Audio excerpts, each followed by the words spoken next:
and welcome to Purposeful Empathy, a show dedicated to conversations with people who want to grow and spread empathy throughout the world. Well, I'm thrilled to be joined by Gillian Aitken, who spearheaded the Miracle Food Drive on September 13th in Montreal. Thank you so much for being with us, Gillian. You're very welcome, Anita. So let's start, first of all, I remember hearing about this with a little poster up out at my children's park, a little splash pad, Miracle 13. And I was like, wonder what that's about. And then I started to see signs around the city. And then I started to see things on Facebook and finally reached out to you after seeing the video to realize that you were up to a big food drive in Montreal all on one day. And you managed with your team of 2,000 volunteers to collect 25,000 kilos worth of donations. 200 donations went to private homes, 100 organizations that provide support for food security got some support all in one day. Tell me about that. Life is full of challenges, and how we respond to them will define our legacy. Food insecurity is an all-time high, but together we'll get through these difficult times. Let's unite to fight hunger. On Sunday, September 13th at noon, in all boroughs and suburbs around the island of Montreal, we invite you to place a non-perishable food item on your doorstep. Donations will be collected by volunteers of your community and redistributed to the growing number of people and families who need food and who need it fast. This is the time to find the hero inside all of us and make a difference. Together, a miracle is possible.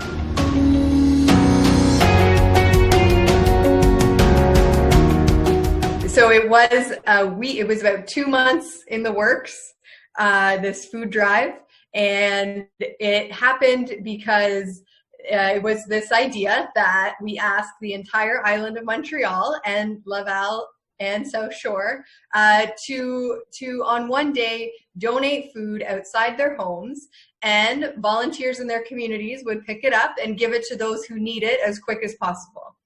Well, that's spectacular. What I'm going to do is I'm going to share the screen here so that viewers at home, can you see this? Are you able to see, Gillian? Yes. Yeah. Great. So, these are fabulous photographs of what happened. Can you walk us through it with some stories about what you saw that day? Yeah. So what we saw that day was a lot of rain, but a lot of volunteers continuing to collect anyway. And it surprised, I think it surprised a lot of people to see their donations get picked up. And I remember we saw someone who wrote to us on Facebook who said, "That was amazing. I put out my donation. I looked out the window to see the donation being made. Someone waved to me and I got goosebumps as they were picking it up. I didn't know this person, but I knew they were local, and it was just a miracle to even see it get picked up." And then another antidote is, I would say, just on that receiving side. And so we had, if we had more time, we probably could have gotten more, but there's a lot of families and individuals who asked for food. And so when volunteers are taking the food they collect and bringing it directly to some of the families, that was really moving for people. And like tears were shed sometimes. There was a lot of joy from families with kids. And this one woman wrote to us saying, "You're all angels, because I had $10 this week and I have 2 teenagers and I have 2 kids. And I didn't know how we were going to get food this week. And because of the bags you dropped off, we have more than we could have wanted for the week." And that story gave me goosebumps, like just reading that she wrote that. And we got that a few times, a lot of thank yous from these families. And it also made me a little like, oh, this is not good. She should not have only had that much for food. In Montreal, I can keep going on, but shelter is definitely a primary need in Montreal given our weather. And so what we see, a lot of social assistance funding, food banks have said, go to housing, and then food comes second. And so anyway, stories like that have just made it really, really powerful. And then to see that happen many times over has been really powerful. So what would you say in the face of critics that were either knocking the name, which has this, the word miracle in the title, or just this idea of being sort of a savior, sprinkling some food across the city? What would you say in the face of that critique? I'd say, yeah. It's okay. The name aside, miracle. A miracle we can make happen as people. It's when I think we not sure something is going to happen, and then it does happen. It's not more like the godsend, but more like, can we make this happen together? This thing that relies on people donating food and a lot of unpredictable factors. And so anyway. The name doesn't matter, but what's interesting is that long-term, that savior, okay, you're going to come in and do a Band-Aid solution to food security. I think we saw for this initiative for what it was, and it essentially, food got donated, but it was probably eaten within a few days, right? But what we wanted, and what has happened, what the long-term impact of this is, those thousands of volunteers who went to hundreds of volunteers who did the actual delivery to the food banks and to the people who needed it, are more connected to hunger issues than ever before. A lot of them were first-time donors, because this kind of created that momentum and that excitement in one day. And if we are to move anything forward long-term in Canadian society, to really think about solutions to this, food is something that everyone can get behind and understand the importance of. And we need, the idea was to involve everyone in being part of the solution. So if we can just carry that mentality into any food solution going forward, how everyone can play a part in it, I think that could be powerful. And then also, if we, by being involved in anything and by getting the masses involved in anything, that makes it, can make it, if people care about it, put it on the political map. There's a lot of people in our communities that care for this issue. And eventually, if it becomes part of our national conversation, then we can really have longer term solutions come to the forefront.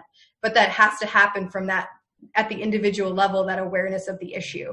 So that's primarily for me, that was one of the main goals, was, okay, we'll help multiple families, 80 food banks, 100 food banks plus get food. That will be gone soon. But long term, I've never been more invested in this issue. Neither have the hundreds of volunteers who have been involved in this. So we'll have the offshoots, and that's what's really important. Beautiful. And I know for you that you've never done anything quite like this. It's very logistically intensive and a lot of question marks. So there's probably that layer of learning that came out of it. But I would ask maybe if you could speak to that, some of the lessons that you learned on a practical level to do something like that. But then if you would indulge also sort of on a much more personal soul level, like what your takeaways from this experience has been, I'd love to hear about that. Okay. So a lot of people will also say this wasn't a logistically perfect event. Some food didn't get picked up. And so, but then a lot of people just took it on themselves to bring it to the food bank themselves, which was amazing. But I think a big learning from this is, sure, that all didn't work out, but the worst thing was people just bring food back into their houses. So, which, it was okay, but I really appreciate the people and do apologize on behalf of the volunteers in the rain who did their best to reach everywhere they could. And then I would also say that what we learned logistically is that this project, if I were to say, I need to make sure food gets to 100 food banks, I need to make sure every volunteer covers every street. That's not something that one person could do, let alone hundreds of people could do. And so what we really learned logistically is to really pass the trust and the responsibility. And so that's what we did. We said, for every volunteer, your community is your community. You don't need to check in on us. You know what the mission is: collect the food and bring it to who needs it as quick as possible. You know your community better than anyone else. Go make it happen. So not any one person. The website designer had their role. The person who was interviewed by media had their role, but that wasn't the person that was going to be driving around picking up food or the person maybe making that donation. So all of these people were important, and that's really what made this happen logistically, is people realizing I have a role to play. I can't do everything, but I'll do something. And that's why this happened logistically. And then your second question was, what did I personally learn from this? And that was exactly that. I think it's been done a lot already, but distributed leadership was a huge part of this idea. And I don't know if that's even the proper term for it, but it makes sense in my head. And this is why this type of event worked in other places around the country as well. And that's what I've learned as a community organizer, as a leader, is to really not make, not have one organization own this, not one person own this, but it was a beautiful vision because everyone had to do something in order to make it work. And so that's, going forward, I think what I'm going to bring into my work going forward, not, it doesn't matter who brings the idea, but what is everyone's value and unique contribution to any project that we take on, and to really build the collective strength by not being afraid to hand off the work, and see each person's value. And then the ability and give people the space to take ownership of a project that you might have started, but that was just one role that I played in making this happen. But then on the other side also that having this idea and then seeing, the volunteer numbers not come in as quickly as we want, but to say, okay, if we ask for help, help will come because this is a good idea. So let's keep asking for help and let's keep thinking big.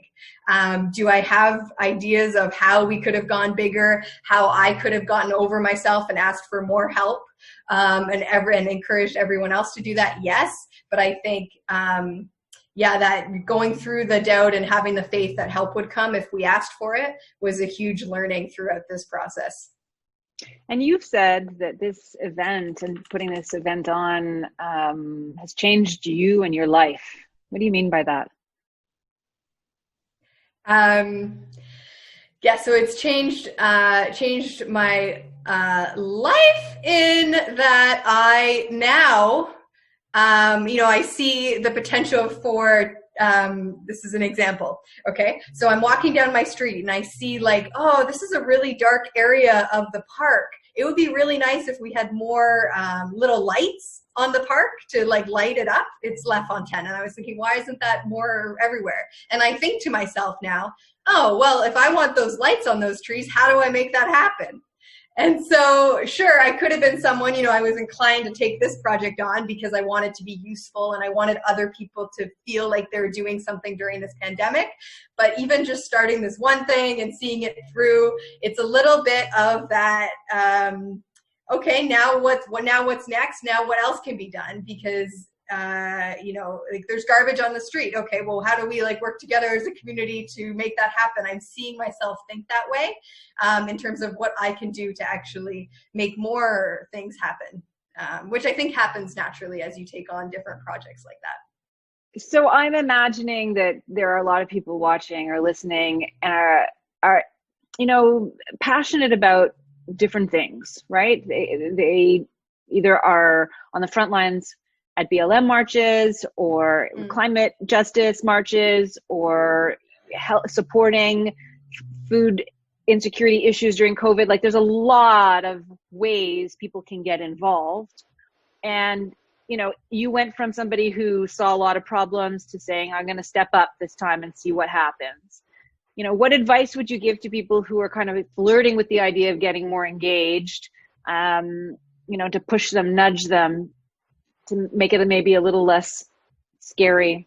One of my teachers, one of my mentors says, if you're feeling really crappy one day, just open the door and for someone else, look for someone to help. If you're not feeling good, leave and look for someone to help them, whatever it is, and you'll feel better. So yes, it's been one of my happiness hacks for a long time. And so I've been looking okay, how can I be useful? Just because I know it makes me feel good. And that's a great motivation for everyone.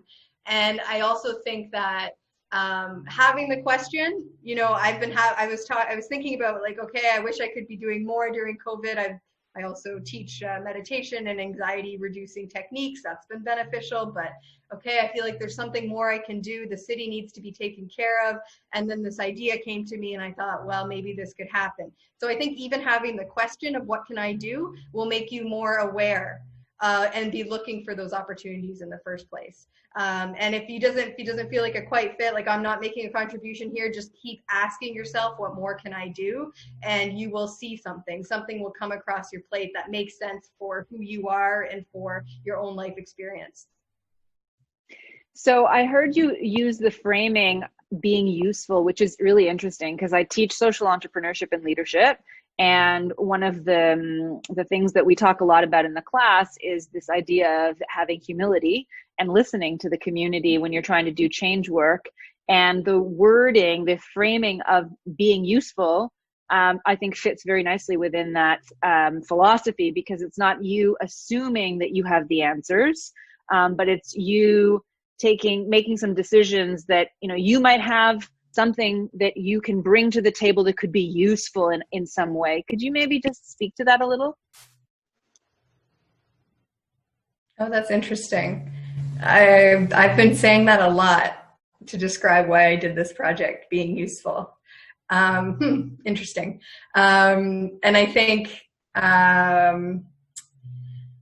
the listening part, it's the question of, you know, I think what you said earlier about, you know, that Band-Aid solution, to go into this knowing that there was, you know, that this wasn't going to solve every problem. But before I did everything, I did question it a little bit to make sure that we weren't going to be causing more damage. And I talked to some people, the head of Food Secure Canada, a few others, to really ask the question of, is this idea good for Montreal? Just also because it happened in Ontario and Northwest Territories, but is it good for Montreal? And I'm new to Montreal.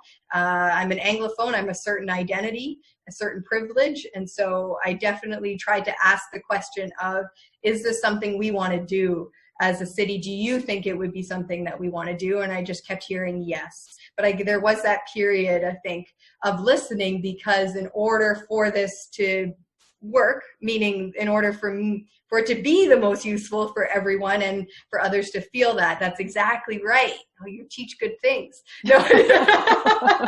You have to listen and see if it's going to actually you know, do something. And also that criticism, like the name or the length of all these things, consider, okay, but we're going to do it anyway because the benefit outweighs the cost. Okay. Of maybe some food. Well, maybe what if someone steals the food from my porch, you know? And I'm like, well, then the person needs it. So, so we just had to go through that a little bit, but also not get stuck in it became obvious. The benefits outweighed the cost for sure. And I think that's a calculation that you have to make. So now that you know more about food insecurity in Montreal, for anybody who is less familiar with what's going on, do you have any insight into this problem? Yes. A little bit. I'll also say that read up on the statement that the leadership of Moisson Montréal has been making of the food needs. I think the 30, I don't even want to state the stats right now, but it's not a very good situation. Since COVID, it's been more people have been needing food services, and there was a shortage of volunteers at the beginning as we went into lockdown. And so the food needs are there, and they continue to be in need. It was interesting. We heard from a captain on the West Island, a team leader in the West Island. They learned, Laval. Okay. In Laval, they went to a food bank there, and that Laval, it's a pretty central food bank or agency, said, you know, we need this food in September. We're very happy that we're getting all this food in September because of the back to school needs. There's actually a lot of visitors to our food bank, but we usually get it all at Christmas. So your timing of this was really good. And we were all pleasantly surprised by that, because our timing was determined by how quickly could we organize this. But it's also, we learned in Laval that, that team in Laval learned and passed that on to us, that, they get a lot of food at Christmas, which is very much needed at the holiday time, but also this time around September was important. So there are different learnings that have come up to me, but at the same time, I think if you asked any single one of the 60 team leads or the volunteers who participated, the hundreds of them, they would probably share additional insight. So I do feel a little limited, and I would just say to consult Centraide du Grand Montréal and Moisson Montréal, because they're the professionals working in it. Yeah. And if anybody wants to make a contribution now that they've heard more about food insecurity in Montreal, and even though they've missed the 13th of September, can they go to your website and find out where they can make donations? Yes. And so you can go, we have the contact information of a lot of different agencies. Call them, just double check, and then go and deliver directly there. Yeah. So maybe as a final word, since this is always about purposeful empathy, you had thousands of people donating and thousands of people volunteering. Any message that you would like to relay to those people who stepped up in a purposefully empathic way? Oh, it's so funny, because one of the guiding some guidance that we got as we were organizing this was to never say thank you. And so I'm not going to say that, and we didn't say thank you because I don't know if you'll resonate with this, Anita, but we loved it because people weren't doing this for me. They weren't doing it for anyone in particular except for themselves, perhaps, and themselves so that they could help others. And it's just been brilliant to not say thank you to anyone, but to say, because of what you did, you have made someone feel they were taken care of. Because of what you did, someone can eat that couldn't eat before. Because of what you did, your neighbors are now more connected to you, and you know more about the needs maybe on your street. And so a lot of the volunteers, I think, can speak for themselves on how amazing the opportunity was. And I guess I would just say, let's keep stepping up. Yeah, that's beautiful. So words of congratulations and solidarity. We can all do our bit. Thank you so much for sharing some time with us, and congratulations to the whole team on everything that you did. Thank you so much. Thanks for this platform. I just broke my rule.